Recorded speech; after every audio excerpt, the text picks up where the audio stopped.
जय माता दी मित्रों माँ काल का एस्ट्रोलॉजी चैनल में आप सभी का हार्दिक स्वागत है। अगर आपने चैनल को सब्सक्राइब नहीं किया है तो चैनल को सब्सक्राइब करें और बेल आइकन को प्रेस करें ताकि आप हमारी लेटेस्ट वीडियो को देख सकें। मित्रों, आज हम स्टार्ट करने वाले हैं monthly prediction for cancer ascendant सितंबर 2024। कर्क लगन के जातकों के लिए सितंबर माह का मासिक फल आइए आरंभ करते हैं। मित्रों, अगर आपकी लगन कुंडली के अंतर्गत यहाँ पर लगन में 4 नंबर लिखा हुआ है, इसका मतलब आपका कर्क लगन है, जो कि एक जल तत्व लगन है और चर लगन है। विशेष से आपके ऊपर इसका प्रभाव रहता है कि आप ना चर लगन होने के कारण, मूवेबल साइन होने के कारण आप में ना बदलाव की स्थिति सबसे ज्यादा पाई जाती है। आप कहीं ना कहीं अपने आप को स्वयं को समय अनुसार, परिस्थिति अनुसार बदलने का पूर्ण रूप से प्रयास करते हैं। जो भी आपसे गलतियां हो जाती हैं या कुछ भी कोई निर्णय पर आप अड़िग नहीं रहते, कहीं ना कहीं वहां पर चेंजमेंट की ओर चले जाते हैं, बदलाव की ओर चले जाते हैं। कहीं ना कहीं ये चीजें आपके जीवन में थोड़ा परेशानी का भी कारण बनती है, क्योंकि इतनी चंचलता आप में रहती है जिसके कारण एक काम में लंबे समय तक लगे रहने में आपको थोड़ा परेशानी का भी सामना करना पड़ता है। विशेष जल तत्व का प्रभाव आपको इमोशनल, भावुक बनाता है, लविंग एंड केयरिंग नेचर वाला आपको बनाता है, लेकिन इसका दुरुपयोग दुनिया के लोग, सामने वाले व्यक्ति कर बैठते हैं, जिसके कारण जो आपको कहीं ना कहीं अंत स्तर पर चोट भी पहुंचाता रहता है। अब देखिए, यहां पर सितंबर माह के अंतर्गत सबसे पहले हम सूर्यदेव की स्थिति को देखें। सूर्यदेव 16 सितंबर तक सिंह राशि के अंतर्गत गोचर करेंगे। 16 सितंबर तक सूर्यदेव स्वराशि होकर आपके धन भाव में गोचर करेंगे। विशेषतः धन की वृद्धि करने वाले रहेंगे।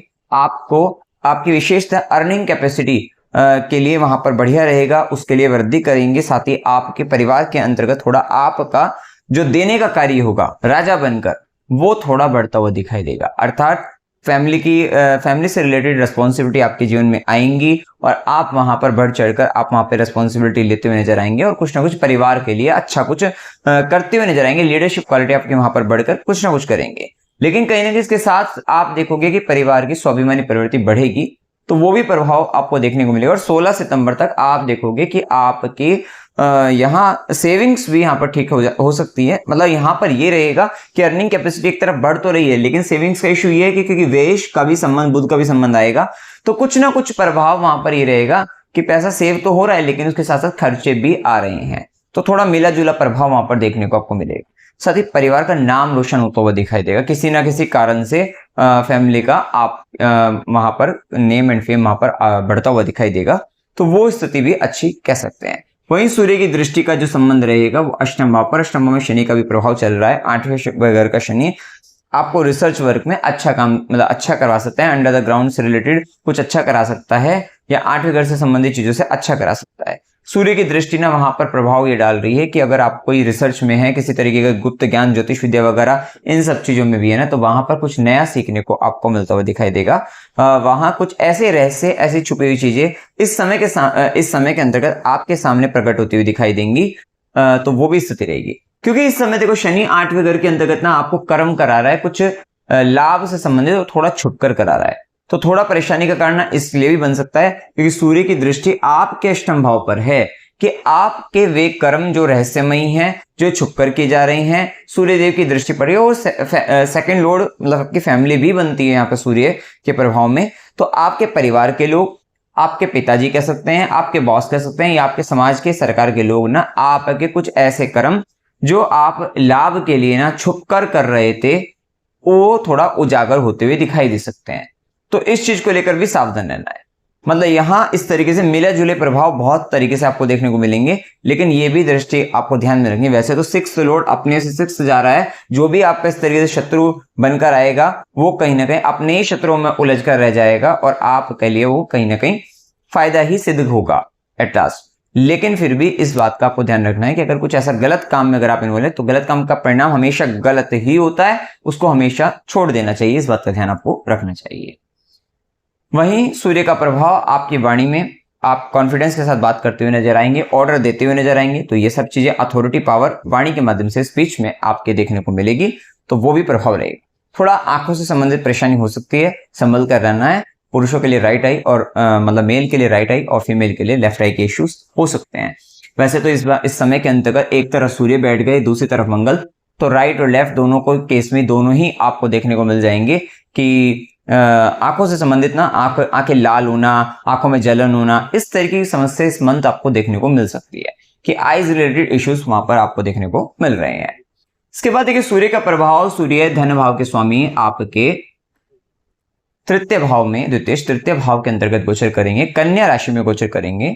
इस समय ना आप अपनी अर्निंग कैपेसिटी या अपने जो संचित धन है, बेसिकली संचित धन को आप यंगर सिबलिंग्स या अपने नेबर्स, उनकी प्रॉब्लम को सॉल्व करने में वहां पर लगाते हुए दिखाई देंगे। या तो प्रॉब्लम सॉल्व करने में लगाते हुए दिखाई देंगे, या उन पर किसी भी प्रकार से लगाते हुए दिखाई दे सकते हैं, या फिर उनसे कोई झगड़ा, उनका किसी तरीके का हेल्थ का इश्यू आ रहा है तब दे रहे हैं, या कोई शत्रु बाधा हो रही है, तो वहां पर मतलब कहीं ना कहीं आप अपने रिसोर्सेज ना अपने सिबलिंग्स पर, अपने नेबर पर आप खर्च करते हुए वहां पर लगाते हुए दिखाई दे सकते हैं।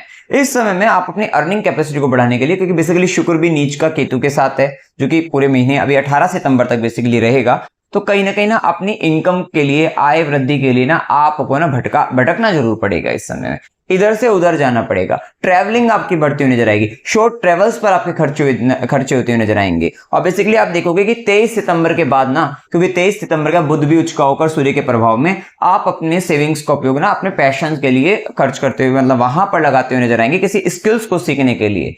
और कोई स्किल्स ऐसी हो सकती है जो थोड़ा सा हैंड, मतलब आप हो सकता है मतलब हैंड से रिलेटेड, हाथ से संबंधित कुछ ऐसे अगर आप कुछ सीखना चाह रहे हैं तो वो चीजें आप सीखते हुए नजर आएंगी, तो उस तरफ आपका ध्यान जा सकता है।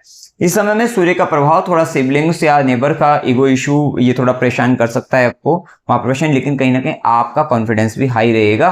और आप ना खासकर 16 सितंबर तक तो आपका कॉन्फिडेंस हाई है ही, उसके बाद थोड़ा सूर्य का केतु के प्रभाव में स्पिरिचुअलिटी के लिए बहुत अच्छा रहेगा, स्पिरिचुअल कॉम्बिनेशन अच्छा रहेगा, क्योंकि 8वें घर में शनि भी चल रहे हैं।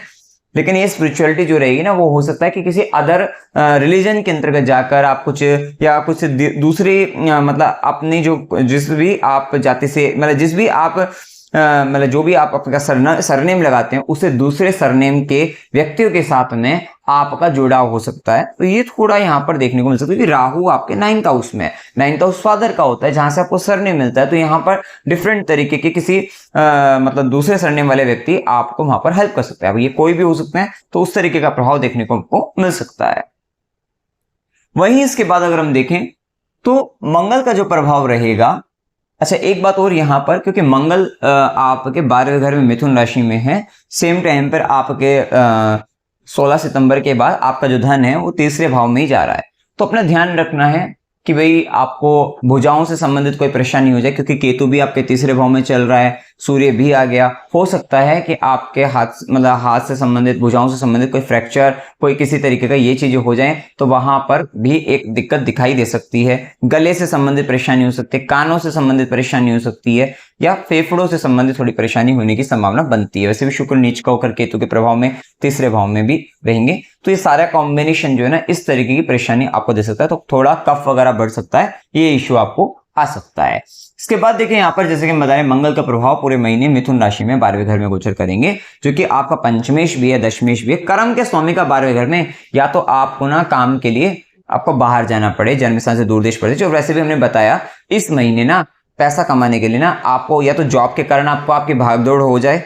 कितनी बार होता है कि आपको कहीं ना कहीं दूर इधर उधर जाना पड़ रहा है, अपने प्रोडक्ट्स के लिए, अपने क्लाइंट्स के लिए कहीं ना कहीं इधर उधर जाना पड़ सकता है, तो यात्राओं का सफर रहेगा। और उसमें भी ना हो सकता है कि आपको कोई ऐसे होता है ना, प्रैक्टिकली कुछ एजुकेशन दी जा रही है, कुछ नया कुछ सिखाया जा रहा है, क्योंकि यहाँ पर ना कर्म का मालिक 12वें घर में जाकर जमीनी साइन में ही है। कोई नई स्किल्स आपको सिखाई जा रही है। हो सकता है आप कहीं काम कर रहे थे, सब कुछ पहले एक जैसा सा चल रहा था, लेकिन अब आपको वहां पे इंटर्नशिप कराई जा रही है, कुछ नया सिखाया जा रहा है, जिसके कारण आपको इधर से उधर लेकर जाया जा रहा है। तो ये चीजें वहां पर होने की संभावना बनती है।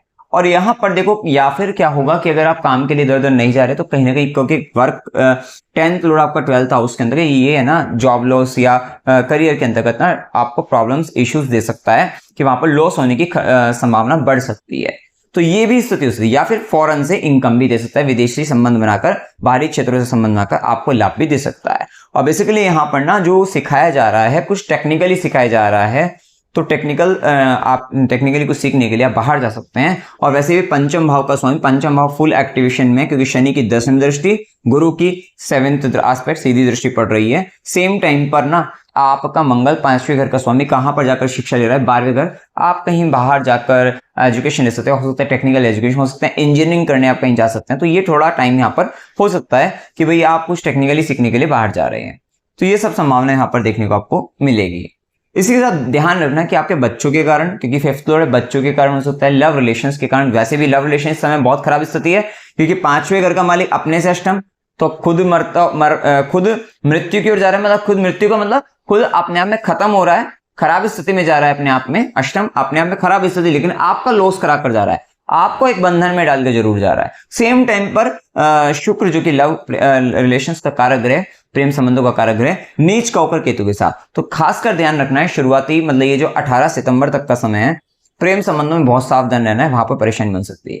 थोड़ा मैरिज लाइफ के लिए भी ये इशू क्रिएट करेगा, क्योंकि इस समय वही मंगल की 8वीं दृष्टि आपके 7वें घर पर, सप्तमेश का अष्टम में होना, तो कहीं ना कहीं क्या होगा, आपका लाइफ पार्टनर भी अपने लाभ के कारण आपको बड़ा परेशान, अपनी इच्छा पूर्ति के कारण आपको बड़ा परेशान, कष्ट दे रहा है बार बार। सेम टाइम में मंगल की 8वीं दृष्टि, और हो सकता है खुद भी कष्ट में, खुद को कष्ट हो जाए, आपके लाइफ पार्टनर को हेल्थ का इशू, मेजर इश्यूज आ सकते हैं। सेम टाइम पे शुक्र नीच का होकर केतु के साथ। ये ओवरऑल कॉम्बिनेशन ना आपको यहाँ पर ये बता रहे हैं कि इस महीने खासकर 18 सितंबर तक ऐसी स्थिति है जहां पर आपको आपके पार्टनर, चाहे लाइफ पार्टनर, बिजनेस पार्टनर उसका, और अपने लव रिलेशनशिप में, वहां पर बहुत सचेत रहना है। वहां पर आपके खर्चा, आपका नुकसान होने की संभावना बन सकती है, वहां पर दिक्कतें आपको देखने को मिलेगी। वहीं मंगल की जो चौथी दृष्टि जो रहेगी वो रहने साथ साथ शेयर मार्केट में भी सावधान रहना है, उस पर भी ज्यादा आपको वहां पर भी लगना नहीं है। मंगल की चौथी दृष्टि जो रहेगी वो आपके 3रे घर पर है, जिसके कारण ना यहाँ पर जैसे हमने बताया कि वही हड्डी वगैरह टूट जाना और फिर सर्जरी होना, इस तरीके का हो सकता है। तो थोड़ा सावधान आपको रहिएगा। चौथी दृष्टि भी पड़ रही है मंगल का भी, क्योंकि राहु केतु का प्रभाव, मंगल का प्रभाव, तो 3rd हाउस ना यहाँ पर लड़ाई झगड़ा हो सकता है। किसके साथ, सिबलिंग्स के साथ हो रहा है झगड़ा, आपके पड़ोसियों के साथ झगड़ा हो गया किसी कारण से, वो सब हो सकता है। या आपने कोई लेख लिख दिया किसी तरीके का, आपके राइटिंग के कारण, आपके कम्युनिकेशंस के कारण, आपके किसी पैशंस के कारण, वहां पर ना आपके लाइफ में स्ट्रगल आ रहा है, वहां पर दिक्कतें आ रही हैं, तो वो थोड़ा वहां पर देखने को आपको मिल सकता है। वहीं मंगल की सीधी दृष्टि 6th हाउस पर, 6th लॉर्ड अपने से 6th, मतलब क्या, कुछ भी होगा उसके बाद भी आप जीत रहे हैं, मतलब आप अपने शत्रु पर हावी ही रहेंगे, तो वो एक अच्छा प्रभाव। वहीं मंगल की 8वीं दृष्टि खराब स्थिति होती है, अष्टम दृष्टि कष्ट देती है, मृत्यु तुल्य कष्ट देती है। किसको? पार्टनर को। तो पार्टनर को मृत्यु तुल्य कष्ट दे रही है, मृत्यु तुल्य कष्ट वो डिपेंड करता है कि ये कॉम्बिनेशन जनरल प्रेडिक्शन है, ये आपके गोचर आकाश में जो ग्रह स्थिति है कर्क वालों के ऊपर वो स्थिति है। अब जन्म कुंडली में सब चीजें ठीक चल रही है तो इसका एक माइनर सा इंपैक्ट आपके ऊपर पड़ सकता है, लेकिन अगर बहुत खराब स्थिति है, आपका खुद की लगन, मतलब लग्नेश खराब हो रहे हैं, सूर्य कुंडली में अच्छा नहीं, मंगल अच्छा नहीं है, तो हेल्थ वहां पर सफर कर सकती है। मतलब अगर पार्टनर की कुंडली में इस तरह की दिक्कत है, बाकी चीजें ठीक है तो नॉर्मल सा इंपैक्ट आएगा। थोड़ा दिखा के जरूर जाता है ग्रह, ये हम हमेशा बताते हैं, ग्रह जरूर दिखा के जरूर जाते हैं, लेकिन फिर भी निकल जाता है वो, अगर चीजें ठीक है। इस चीज का ध्यान रखना है। इसके बाद देखिए यहाँ पर तो बुध का जो प्रभाव रहेगा 23 सितंबर तक, बुध सिंह राशि में। बुध कौन बनता है? बुध 3रे भाव के स्वामी बनते हैं, 12वें घर के स्वामी बनकर आपके धन भाव में बैठकर ये कहीं ना कहीं बोलने का काम तो बहुत करवाते हुए दिखाई देंगे, तो अच्छा बोलते हुए दिखाई देंगे। खासकर 16 सितंबर तक तो वाणी के से सबको काफी, मतलब एक ऑर्डर देना, प्रभाव जताना, तो वो चीजें बढ़ जाएंगी। तो वो चीजें कुछ नया मतलब ऑर्डर देते हुए, सिखाते हुए, ठीक है ना, कि सिखाते हुए किसी को कुछ बोलना करना, वो चीजें ज्यादा रहेंगी। साथ ही सेविंग्स का थोड़ा इशू, मतलब ये है कि पैसा आ भी रहा है, मतलब खर्च भी कर रहे हैं, तो वो थोड़ा रहेगा वहां पर कि खर्चे आते रहेंगे। आपकी सेविंग्स है आपके पास, उसके बाद क्या खर्चा आ रहा है, अब डिपेंड कर रहा है वहां पर, क्योंकि सूर्य तो बल ठीक स्थिति के अंतर्गत है वहां पर अभी, लेकिन उसके साथ ही बुध का प्रभाव वो आपको बार बार बताएगा कि हाँ भाई यहाँ पर भी खर्च करना है, ये खर्च करना, तो कहीं ना कहीं मिला जुला प्रभाव फिर आपको देखने को मिलेगा। इसके बाद जैसे बुध का प्रभाव कन्या राशि के अंतर्गत 3रे भाव के अंतर्गत आएगा, बुध उच्च का हो जाएगा। तो बुध उच्च का होने पर देखो व्ययेश भी है, तो छोटे भाई बहनों पर, पड़ोसी पर खर्चा, जैसे मैंने बताया, वो चीजें बढ़ेंगी। बुद्धि का इस्तेमाल काफी अधिक करेंगे, लर्निंग कैपेसिटी, और वहां पर ना प्रैक्टिकल एजुकेशन, कुछ नया सीखना, मार्केटिंग वगैरह, ये सारी चीजें, एडवर्टाइजमेंट वगैरह, इन सब जगहों पर विशेष ध्यान जाएगा, और न्यूज इन्फॉर्मेशन कलेक्ट करना, इस तरह की चीजों में ध्यान जाएगा। तो वो चीजें वहां पर आपकी बढ़ती हुई भी दिखाई देगी। इसके बाद देखिए यहाँ पर शुक्र का प्रभाव। शुक्र अच्छी बात है कि 18 सितंबर के बाद तुला में आएगा, स्वराशि हो जाएगा, केंद्र के भाव में मालव्य नामक राजयोग का भी निर्माण करेगा, जो कि पंच महापुरुष राजयोगों में से एक है। लेकिन इससे पहले दिक्कत है कि 18 सितंबर तक शुक्र नीच का होकर केतु के साथ तीसरे भाव में गोचर करेगा, जो कि 4th लॉर्ड भी है और आपका 11th लॉर्ड भी है, जिसके कारण तभी हमने बताया फेफड़ों से संबंधित वगैरह परेशानी, छाती में समस्या, तो वो थोड़ा दिक्कत हो सकती है आपको। ये समय के अंतर्गत ना मदर्स की भी हेल्थ रिलेटेड मेजर इश्यूज, क्योंकि 4th लॉर्ड ना काफी पीड़ित अवस्था में, तो माता को परेशानी काफी हो सकती है मदर को, तो मदर का ध्यान रखना है अपनी। यहाँ पर ना चाचा मित्र बड़े भाई बहनों के द्वारा भी आपकी लाइफ में ना थोड़ा चैलेंजिंग सिचुएशन आएंगी, ठीक है। शुक्र नीच का केतु के कारण उनको भी थोड़ा, उनके खुद के भी हेल्थ के इश्यूज हो सकते हैं, तो वो सब भी आ सकता है। लेकिन 18 सितंबर के बाद स्थिति अच्छी है कि 18 सितंबर के बाद शुक्र स्वराशि का चतुर्थ भाव में, ये भूमि भवन वाहन सुख मन की सुख शांति, क्योंकि इससे पहले ना 4th लॉर्ड का खराब होना, ये कहीं ना कहीं आपके मदर के कारण भी आपके मन की सुख शांति भंग हो रही थी। कहीं ना कहीं आपकी लग्जरी के साथ बड़े दिक्कत, कंफर्ट जोन से आपको निकाला जाता, बड़ी दिक्कतें आ रही थी। लेकिन 18 सितंबर के बाद आपको सुकून शांति, लग्जरी, कोई व्हीकल का सुख, ये सारी चीजें कहीं ना कहीं एक अच्छी स्थिति यहाँ पर देखने को आपको मिलेगी। वहीं शुक्र की दृष्टि पे आपके 10वें घर पर आपका कर्म स्थान में प्रेजेंटेशन आपका अच्छा हो जाएगा, वो सब चीजें आपको अच्छी देखने को मिल सकती है। वहीं 11th लॉर्ड बनकर भी आ रहा है, 11th लॉर्ड बनकर इच्छा पूर्ति का स्वामी आपके चतुर्थ भाव में, तो जो 18 सितंबर तक हो सकता है मदर को कोई इश्यू आए, तो 18 सितंबर के बाद होगा ये कि 18 सितंबर के जो आपकी इच्छा थी अपने मदर को लेकर, वो पूरी हो जाएगी, वो ठीक ठाक हो जाएंगी, वो कह सकते हैं। उसी के साथ कोई आपका हो सकता है कि आपका घर संबंधित कुछ चीजों का लॉस हो रहा हो, ठीक है, कोई घर के अंदर का कोई सामान था उसका लॉस हो रहा हो, व्हीकल से रिलेटेड कुछ लॉस हो गया हो, तो वो 18 सितंबर के बाद वो चीजें ठीक होती हुई जाएंगी। ध्यान रखना है 18 सितंबर तक व्हीकल से भी सावधान रहना है, क्योंकि अभी क्या लगन से अष्टम में शनि चल रहा है, सेम टाइम में 4th लॉर्ड का अपने से 12वें जाकर नीच का होकर केतु के साथ, उसमें मंगल की दृष्टि, मंगल भी 12वें घर में, और हमने तो यहाँ पर थोड़ा ध्यान रखना है आपको कि भाई वाहन चलाते हो तो खासकर सावधान रहना। और खासकर ना ये जो आपके 4 से 6 तारीख है, 4 से 6 तारीख में ना चंद्रमा कन्या राशि में जाएंगे, तो ये थोड़ा टाइम 4 से 6, 6 से 9 थोड़ा ये संभल कर रहना है समय, या बाकी जो अशुभ दिन बताए हैं उन दिनों में संभल कर रहना है, जो ये बात आपको बताई है। इसी के साथ यहाँ पर देखो गुरु का प्रभाव, गुरु आपके भाग्य के स्वामी है और 6th लॉर्ड बनकर 11th हाउस में, जो कि शत्रु भी आपकी मदद, मतलब शत्रुता भी दिखाने आएगा ना, तो भी आपकी मदद ही हो जाएगी, आपको लाभ हो जाएगा।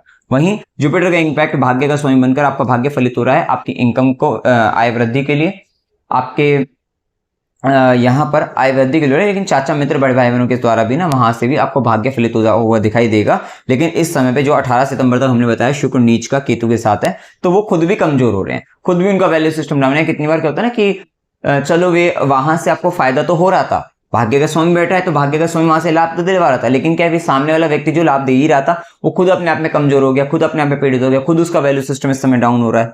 अब या तो वो खुद गलत हो रहा है, तो जिसके कारण क्या है कि वहां पे मिल तो रहा था लेकिन थोड़ा रुकावटें वहां पर आ सकती हैं, तो वो थोड़ा देखने को मिलेगा। कहते हैं ना नियत बदलते देर नहीं लगती, तो वो भी स्थिति वहां पर देखने को मिल सकती है। लेकिन क्या है आगे चलकर वो चीजें ठीक हो जाएंगी, क्योंकि वहां पर स्थिति सही है। इसके बाद देखिए गुरु का जो प्रभाव आएगा वो आपकी इनकम गेन, प्रॉफिट वगैरह, अवार्ड वगैरह मिलना या आय वृद्धि, उसके लिए भी बताता है, तो उस दृष्टि से ठीक है। वहीं मंगल की भी दृष्टि आपके 6th हाउस पर है, 6th अपने 6 है, प्रयास करिएगा जो जॉबलेस है उनके लिए जॉब के लिए ठीक टाइम है, और खासकर 18 सितंबर के बाद ज्यादा अच्छा है टाइम इस पॉइंट ऑफ व्यू से। वहीं जुपिटर का 5th एस्पेक्ट आपको ज्ञान दे रहा है कि जिस भी तरीके से अगर झगड़ा वगैरह में आप फंस रहे हैं सिबलिंग्स, नेबर के साथ में, या किसी तरीके के ड्राइविंग से हो सकता है आप कार चलाते हुए आपको झगड़ा हो जाए, और वहां पर मतलब कार चलाते हुए आपका झगड़ा हो रहा है फिर वहां पर आप फंस रहे हैं, तो उन चीजों से जुपिटर आपको गुरु की दृष्टि, ज्ञान की दृष्टि आपको वहां से निकालती हुई नजर आएगी, तो उस दृष्टि से ठीक रहेगा। वहीं गुरु की सीधी दृष्टि आपके 5वें घर पर रहेगी, जो कि आपके लिए ज्ञान के लिए अच्छी है, आपके संतान से संबंधित अच्छी, आपको निसंतान को संतान सुख प्राप्त हो सकता है, उनके लिए बहुत अच्छा टाइम चल रहा है ये सबके लिए, ठीक है। वहीं गुरु की 9वीं दृष्टि भाग्य की दृष्टि 7th हाउस पे, जो कि आपको यहाँ पर विवाह के लिए उत्तम योग बनाती है, तो उसके लिए अच्छा है कि यह दाम्पत्य जीवन में आने वाली जो परेशानी, क्योंकि पार्टनर कष्ट की स्थिति में उत्पन्न हो ही रहा है, लेकिन उसको बचाने का काम जुपिटर की एस्पेक्ट कर रही है कि गुरु की दृष्टि के कारण वो चीजें ठीक ठाक निकल रही है समय, तो वो चीजें यहाँ पर कह सकते हैं। इसके बाद देखिए राहु केतु का प्रभाव, राहु शनि का प्रभाव देख लेते हैं। शनि अष्टम भाव में, सप्तमेश अष्टम में है, 8वें घर में शनि आपके लिए देखो कष्ट पीड़ा तो दे ही रहा है। प्रोफेशनली भी आपको जो इनकम आ रही, गेन हो रहे हैं ना, वो भी बड़ा कष्ट के साथ ही हो रहे हैं, और पार्टनर भी अगेन एंड अगेन आपको कष्ट उत्पन्न कर रहा है, कोई ना कुछ ऐसा काम कर रहा है अपनी इच्छाओं को पूर्ण करने में, जिसके कारण आपके लाइफ में कष्ट आ रहा है। वहीं शनिदेव और उसके कारण ना शनिदेव की 3री दृष्टि जो है, और साथ साथ इस समय ना कुछ पेंडिंग वर्क भी आपके अपने मैरिज से रिलेटेड, पार्टनरशिप से रिलेटेड, बिजनेस से रिलेटेड, या कुछ सिक्योरिटी जो वर्क है वो भी आप कर रहे हैं, और वहीं शनिदेव की दृष्टि कर्म स्थान पे रुकावटें अड़चनें डाल रही है। वहीं शनिदेव की सीधी दृष्टि का प्रभाव आपके धन भाव पर। वैसे सूर्य का प्रभाव जब तक है अभी 16 सितंबर तक तो सेविंग हो जाएगी, मतलब ठीक ठाक रहेगा, लेकिन शनि का जो प्रभाव है वो अगेन एंड अगेन आपकी सेविंग का इशू आ रहा है। तो 16 सितंबर से 23 सितंबर तो सेविंग का मेजर इशू आ जाएगा कि काफी पैसा खर्च हो रहा है, क्योंकि सेम टाइम में बुध भी आपके धन भाव में, शनि की सीधी दृष्टि पड़ जाएगी, तो बोलने में भी कड़वापन आ जाएगा। कब?